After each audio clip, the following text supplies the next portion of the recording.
Hello everyone, welcome to FullGrownGaming's Let's Play of Banjo-Kazooie, and you might be wondering why we're on the dashboard of all things. How can we play Banjo-Kazooie on here? And that is because Banjo-Kazooie and Banjo-Tooie, for that matter, are actually on the Xbox Live Marketplace. And I'm sure it has something to do with the fact that Microsoft bought, Rare way back in the day, or Rareware at that time, I don't even know what they were. Regardless, all of the Banjo games are actually on the Xbox now. I wish that you could get them on the Wii Virtual Console, just because I would rather play it there, I guess. And one of the things that you can notice right away is that there is no dancing Nintendo 64 logo here anymore, obviously because it's not even a Nintendo console. And you can see that it's actually the Rare logo instead of the, the Rareware logo, which was in the original. And I decided just to skip that opening cutscene, I don't want to waste time or anything. And one thing that's kind of weird is if you're like coming from the Nintendo 64 version of the game, is that you can actually pick your hard drive and stuff like that. I mean, change storage device, look at this.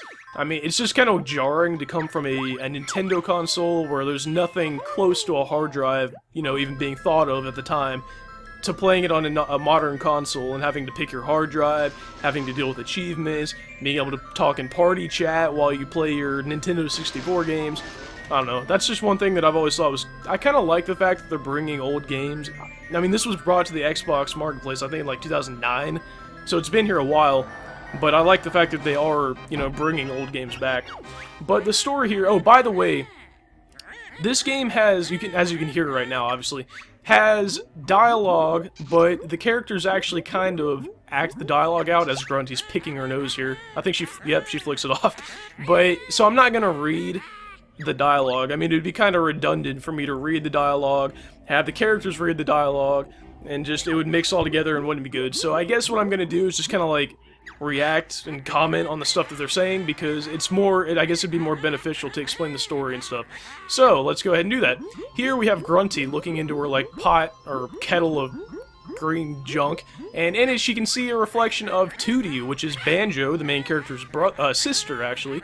And the plot, basically, is that Grunty thinks she is the most beautiful person in all the land, and one glance at her, I mean, you can obviously tell that's... I don't even know what you would call that, a lie, but I guess she's lying to herself. But she looked in her little pot, and she can see that Tootie apparently is the most beautiful woman in the land. There's a couple of... She's a bear, first of all. I guess no humans live here, or maybe the pot has a preference for bears. And also, Tootie, to me, looks to be about 6 or 7 years old.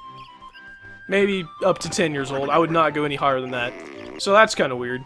But also we have a... Oh man, almost said his name. Oh, I guess I can just go ahead and say his name. His name is Bottles. And Bottles' function in this game, or the reason that he's in this game in the first place, is that he teaches characters new moves, or Banjo mainly, new techniques and new moves and stuff like that. So, for instance, there's a move where you can kind of like walk on Tooie's, or Kazooie's legs. I'm going weird now. Alright, there's a move where you can like walk, it's called the Talon Trot, where you can walk on Kazooie's legs instead of Banjo's, and you can walk up steep slopes and stuff like that, and you don't get that until Bottles teaches it to you. So, it looks like Grunty's actually coming out of her lair, which one thing is kind of weird about this, is that Banjo's house, first of all, it's the only house in this whole area, and they picked to build it right next to a Wicked Witch's lair. So that makes absolutely no sense, but whatever. I guess it's a video game and we wouldn't have it without it. But she's gonna come in high here in a second. I don't know why. The point is she's supposed to be... Oh, also, before I get into that, Grunty actually talks in rhymes, which can be kind of funny at times, but, Alright, so now we have, looks like Banjo sleeping in bed, not even paying attention to what's going on. Kazooie, why is Kazooie even, like... I've never known why Kazooie and Banjo were even, like, together, like, friends or anything. Did he find... By the way, Kazooie's a girl. Alright, so now, I guess... I think what actually finally wakes Banjo up is Kazooie falls over. Oh, maybe he was awake. Okay. Alright, so I think the point was that Tooie wanted to go on an adventure. She kind of mentioned that a minute ago, that she wanted to go on an adventure, and Banjo was asleep, and she was talking to Bottles about it, kind of complaining, I guess. And that's why she got stolen, because Banjo wasn't doing his job as a brother. But now you can see we have kind of like the wimpy jump. If we do the, if we press Z, actually, it's not really Z, it's left trigger, but there's a move where you can, like, flip up in the air and stuff. We don't have any of that, so let's go ahead and talk to Bottles here. In the original Nintendo 64 version, you can actually skip all this dialogue, and right here you learn that his name is Bottles, the short-sighted mole, which actually comes into play in the next game a little bit. But you kind of learn who he is, and he'll teach you... Oh, in the Nintendo 64 version, you can skip all this dialogue, but as far as I know, there's no possible way to skip this dialogue in the Xbox version, and the only reason that would be an issue is if you want to do like speed runs or something like that. And obviously I'm not really doing a speed run. I've already wasted time demonstrating that we don't have the moves that we need. But also right here, one thing that I do like about this game is it gives you the option to skip learning like the tutorial at the beginning. So I'm gonna decline the training, and Kazooie, you bet we're good enough. That's kind of Kazooie's personality right there. She talks down to people, and she's like the witty one of the group, but now you can see we can roll, do this little flappy in the air thing. This is the move I was talking about earlier. We got this thing, which is hardly ever used. Well, we'll use it in a minute, but as far as fighting enemies and stuff, it's not really used all that much. One speedrunning move that I know is, there are a couple of moves that I know that people use in speedruns that I'll show you guys along the way. This is one game that I actually have always wanted to speedrun. And by the way, I just collected I forgot what they're called, like a honeycomb, I guess, an empty honeycomb. And when you get, I think it's 6 or 7, I forgot the exact number, you get it's kind of like an extra heart for Ocarina of Time or like a Zelda game, but it gives you an extra honeycomb, which is the unit of health in this game. So it looks like 6 there. But this is one game that I've always wanted to speedrun, and I'm not a huge speedrunner by any means, but for some reason the collectibles in this game are just, it appeals to me to do a speedrun in this game. I don't know why. And another thing is this game is definitely a glorified fetch quest. For those of you who don't know what a fetch quest is, it is basically something like just take, I've never played Skyrim, but take a game like Skyrim or Oblivion or Fallout or whatever, and any quest that makes you have to find something or a certain number of something, like a perfect example is... Oh wait, I skipped one there. Yeah, it's over here. My perfect example is in Fallout 3. I think it's the Broken Steel... I forgot. Oh, it's the Pit, I think, DLC, where they make you find the steel ingots or whatever, or iron, I forgot what they are. Whenever a game makes you find something, or a whole lot of something, that's what Joe and I call a fetch quest. And I'm not sure if that's like a widely accepted term or not, but that's what people call it, I guess. Anyway, this game is all about finding a whole lot of stuff. As you can see, we're finding empty honeycombs. Eventually, we're going to be finding Jiggies, which we'll find in a minute. We got to find Jinjos, which we'll get to in a minute too. And we also got to find notes, which we'll get in this episode as well. And one kind of cool thing, if you don't want to go all the way around, hopefully I don't screw this up, is roll and flip. Oh, I did screw it up. At least I didn't fall in the water. In speedruns, what people do is flip up here like this instead of running all the way around. And also another kind of cool speedrun move is if you come up here, I don't even know if it's possible in the Xbox version, is you can flop, no you can't, I don't even know if you can do it, but you can fly around that corner right there and Bottles won't talk to you right here. So that'll definitely save you a couple seconds if you're looking for a record time. And also, he just says, look out for me inside. How is he able to, like, even get in there? Is he able to dig through these walls to get into the lair? Otherwise, that means he'll have to walk through the mouth here. And I've never seen Bottles outside of his, like, little dirt hills or whatever. Oh man, Banjo, you're too late. She's already captured. I guess the game's over. That's one thing, like, what takes so long for them to, like, get this little plan worked out? And just, like, the details of this game right here. Look at Grunty, like, hunched over in there. I thought that was funny, I don't know. But I guess Grunty has no confidence in Banjo because she just said that he wouldn't be able to make it here in time. And Klungo is the stereotypical henchman of the game here. And his like signature thing is that he says way too many S's. But it looks like the doors are closing. I mean, we've got to get there quick. Something's gonna have to happen. Well, I guess not.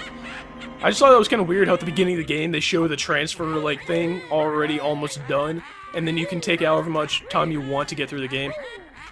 Alright, so now, if you come over here, before we go over there, that was kind of weird. If you come over here, there's a level in here, but to get in there, you have to complete a jigsaw puzzle, and that sounds kind of weird, but I'll show you after I get this little, it's called a Jiggy. Alright, so the Jiggies are basically kind of like the stars of this game, like if you've ever played Super Mario 64, but I guess Banjo does a little jig here, not to make any puns or anything. But if you get a Jiggy, or however many jiggies you need to get into the next level. Every level has a different, like, requirement that you need for the number of jiggies, and this one only requires one, obviously, because you can only get one before you go into it. But if you come over here, you can see an incomplete puzzle. And to enter the world, as Bottle is telling us, we must fill in the missing spaces with the jigsaw pieces. And, alright, Bottles, come on. But yeah, or actually, I think it's in Banjo-Tooie, where you actually have to place them in, like it's an actual jigsaw puzzle. But in this game, you just hit A, and it'll fill it in for you. But that's all that is required to open up the first level here, which is Mumbo's Mountain. And Mumbo's Mountain is a perfect opening, I guess, to the game, because it has little to no... I mean, it's perfect for, like, a beginning platformer, and that's also something else I want to talk about, is how this game and Super Mario 64 are kind of similar, but I think this game is actually much better than Super Mario 64, because it's just... I don't know, I much prefer this game to Super Mario 64. I guess because there's more of a storyline. I mean, I know the first game is... I guess both games are kind of about rescuing somebody, but for some reason this game just appeals to me more than Super Mario 64, and there's a whole lot more to do. There's a whole lot more humor, and there's a lot more... I don't know. Things to collect, I guess. But here we're going to learn our first move called the Beak Buster. It's kind of like the ground pound. Actually, it's exactly like the ground pound. Gulp, I don't like the sound of that, Banjo. Pretty much, Kazooie, and to some extent Banjo, are going to be the comedic relief of this game. But this is the Beak Buster, I think is what it's called. There we go.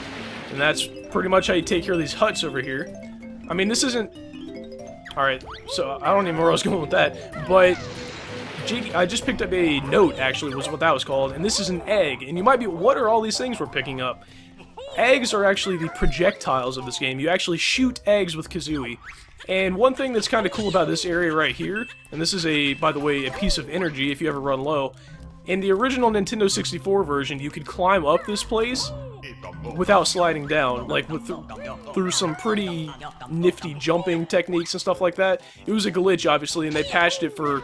There was a 1.0 release of Banjo-Kazooie on the Nintendo 64, and there was a 1.1 release. It was fixed for the 1.1, and that's the one I had on the Nintendo 64, so I couldn't have even showed you if I wanted to. But here's another little... the talent draw, this is what I was talking about earlier. And it lets us, if you see that little rock over there to the right, it will let us walk up the rock, when normally we would slide down. And you might be thinking that we could use this technique to climb up that anthill, but no, we can't do that. And one thing that I thought was kind of funny is you don't even need that to get up here. But we will need that later, so... But that was pretty... I think that was what you were supposed to use it for in the first place. But they didn't really make it necessary, I guess you could say. And this is going to be our first Jiggy that we actually get in a world. Each world has, I believe, it's consistent throughout the game, each world has 10 Jiggies and 100 notes. Alright, yeah, oh, and you can leave, I don't know if you guys noticed, but at the beginning of the level there was a start pad, I guess that's what they call it, where you can jump on it and exit the world and stuff. I'm not sure if you can exit the world through here. No, you can exit the game, and if you exit the game, by the way, I might show you that at the end of, or some episode, I don't know when I'll show you that, but if you exit the game, basically, that's giving up. And it will show I'm pretty sure that's when it shows the cutscene where Tooie actually gets, you know, absorbed or transformed or whatever by Grunty, or when Grunty steals her beauty, I guess. And I don't know if I just collected a Jinjo. It's actually, I think, the second Jinjo that I got so far, yeah. If you look, by the way, the start menu is actually really helpful. You can see how many eggs you have over on the right. You can see how many red and gold feathers, which we'll get to later. Notes. Mumbo tokens, which we'll get to in just a minute, and Jiggies, and at the bottom you can see however many Jinjos you have. So that's a pretty informative start menu. Alright, so now we gotta go over here to... I'm not even sure if this guy has a name, but the point is he throws oranges at you, and I just picked up an orange on his tree, which we'll get to in a second as well. But he'll throw oranges at you, which you have to make him throw on these little...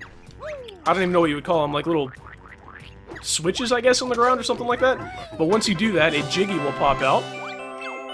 And we can collect it, obviously. I guess his name is Conga.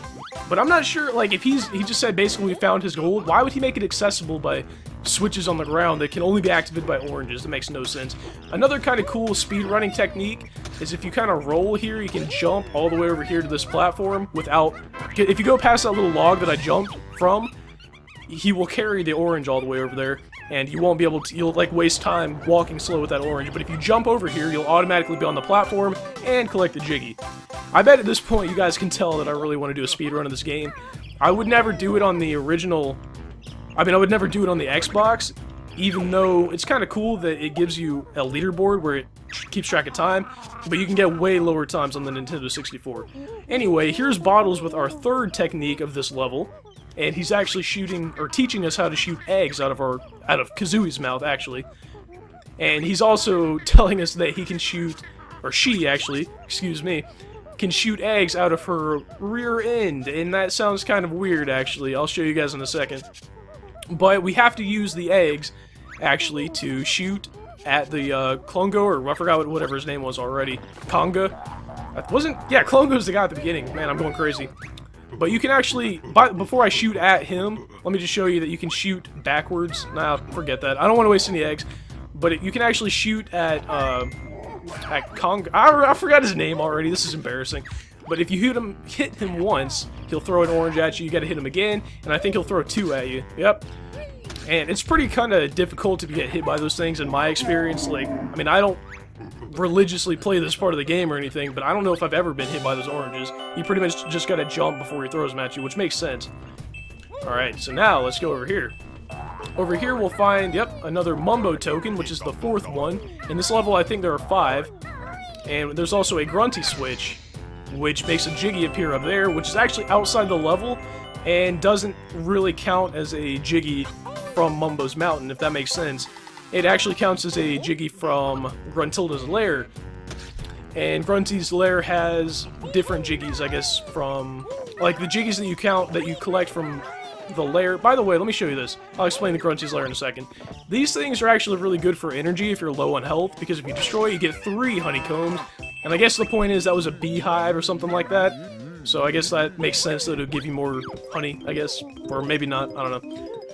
Alright, so now we get the blue Jinjo over here. And we got underwater, by the way, as far as I remember, there's only one level in this game that has anything to do, like a main, like, that is centralized or on water, I guess you could say. But it is still kind of difficult to swim in the water. Sometimes it feels kind of clumsy to me, and if you're going for a speed run, it will definitely throw you off anytime you have to go in the water, or for me anyway. And one thing that another speed run technique is if you jump up here, you can actually just jump out of the water that way, instead of having to go all the way over there to get out of the water. So, you know, I might live stream maybe like speed running attempts. I've learned a lot about speed running, like getting ready for this Let's Play here, because speedrunning is one thing that I've always been, like, fascinated with. I remember seeing, like, the 50-star Mario speedruns all the time and stuff like that. Or maybe it was 70. Yeah, it was 70 star Mario runs, stuff like that. So, if you guys are interested in the speedrun of this game, I'll see what I can throw together. And also, another thing that's kind of... Oh, no! Great. Alright, at least I got out of it. Another thing that's important to know about this Let's Play is this is the first one I'm actually recording with my new laptop. And the way it's situated... And also, by the way, I've never done a live Xbox Let's Play before. And by the way, I've just got the 5 Jiggies. Or the 5 Jinjos, which gives me an extra Jiggy. And so I've never done an Xbox live commentary Let's Play before, so it's kind of weird how I have to position the mic. Hopefully it turns out okay as far as mic quality and stuff like that, and also I hope this isn't too hard to edit because I've never used this laptop before. But anyway, as soon as you get, I think, what is that, 6 of these, you can get this Jiggy right here. And that's one of the easiest Jiggies you can possibly get in this game. Another one you can get, let me get this Mumbo token right here. That's all 5 in this level, and there's another Jiggy up here. I knew I wasn't going to get enough air on that one. I think that's 7 already. This level, by the way, I think the record for this level is like, that's 8. Is like 5 minutes or something, so I don't think I'll ever get to that level. But the point of this right here is you gotta shoot eggs into this mouth, or did I say the power of Juju? Wasn't that a game or a TV show or something? Anyway, and there's also a hidden empty honeycomb over here you gotta get to complete, or you don't actually have to even get those, but if you don't get it while you're in the level, I think you have to leave and come back, because you won't be able to get up there again if you don't leave one of those up. If you don't leave one of the totem pole things there, you won't be able to jump high enough to get it. Alright, so now that we have 9 Jiggies and 5 Mumbo tokens, I'm going to go in here to Mumbo's little abode, I guess. First, getting the Jiggies that he has stashed here. And the point of Mumbo is he's like a shaman. Yeah, he even says, best shaman in all game. Can't help Banjo and Filthy Feathered One. The funny thing about Mumbo is he gets into a rivalry with a character in the second game, which I really want to do Banjo-Tooie. I don't know if I've mentioned that, but that is one of my favorite games of all time, and I can't wait to do it. But Banjo-Kazooie is one of my favorite games of all time, too. Anyway, Mumbo will transform Banjo into different sorts of creatures, I guess. And this one just happens to be an ant, which kind of makes sense when you figure that there's an ant hill in the middle of the level, I guess. Or actually, it's a termite. So I don't know if it's an ant hill or a termite hill. I guess it is a termite hill, because all of the other bugs in this area look like you, so it would make sense for them to be termites as well. I always thought that's kind of like a shocking revelation. I always thought they were ants, but I guess not. The ant can actually stick to the walls in this area, so you won't... I mean, you can fall off, obviously, if you miss the platform, but you... Come, are you kidding me? He's just gonna sit there. But you can, like I was saying, if you have the original Banjo on the Nintendo 64, you can jump up here with Banjo, actually, instead of having to waste time going for the Mumbo tokens and transforming. But for us, we gotta climb up here the original old-fashioned way. And, by the way, I don't think I've actually shown these. These are the 1-ups. And there was one in Spiral Mountain, which was the original area, that I didn't get, which was behind a waterfall, but I don't plan on dying all that much in this game, so that's why I didn't get it. Alright, so now that is all 10 Jiggies in the game, and this should wrap up the notes as well. And there we go on the notes. I found all 100 notes. Yep, like I said, there are 100 notes and 10 Jiggies in every level. And if we come over here, we're going to get the second of 2 empty honeycombs. And if we go to view totals, we will see that we have completed Mumbo's Mountain in, what, like 10 minutes or so? Like I said, not a speedrun effort or anything, but this is one of the easiest levels that you will find in the game. So I guess it's only fitting that it be the first level. But now that we've got pretty much everything here, we can leave. And if you guys remember, we activated that switch over that Grunty switch, which made a Jiggy appear above Mumbo's Mountain. And it's kind of cool that you have to use the transformation from Mumbo's Mountain to climb this little thing here to get this Jiggy as well. So that's pretty much the only use you'll ever get out of the termite transformation. And if you go too far away, Mumbo will basically tell you that his magic is getting weak. But if you keep going, you'll transform back into Banjo. So you don't actually have to go back in the level to exit, or to transform back. Alright, so I guess that's pretty much just going to be the rest, or this episode of the Let's Play, because there's not a whole lot more I can do. I want to try and keep these episodes a little bit shorter than the Final Fantasy episodes, because those got to ridiculous the lengths, I know, as you guys know. But in the next episode, we're going to be going through the 50-note door, which makes sense. We had to have 50 notes to get in there. And before I go, one thing that's kind of important to know is in the original Nintendo 64 release, if you collected notes in the level and you left, they would not stay collected. You would have to go collect them all again. Say if you got 99 notes and you were going for all 100 and you left the level or you died or something, you would have to collect all 100 again. But in the Xbox version, it will keep those collected for you. So if you collect 99, you only got to go collect that one if you die. So anyway, I guess this is probably going to be the most informative of all the episodes, I guess, because there was a whole lot to go through. I guess we're going to talk to Bottles here before we go. But yeah, he's going to explain that this is a note door, which makes sense that you have to have, you know, 50, like I was saying, 50 notes to open it. Banjo, it says 50 on the dang door. Just open it. Kazooie was under the impression that Bottles would be able to open the door for her, which is, like he said, not that simple. And also, kind of a cool thing, if you're ever low on energy, you can talk to Bottles and he'll fill it up for you. But that's all there is to opening the door. Another little jig by Banjo and a bow. I was like, what is that maneuver even called? But in the next episode, I know I felt like it in the episode already. In the next episode, we're actually going to complete that little puzzle over here. And we're going to basically go to that level and complete it. So I want to thank you guys for watching this episode of Let's Play Banjo-Kazooie. And I guess I'll see you guys next time.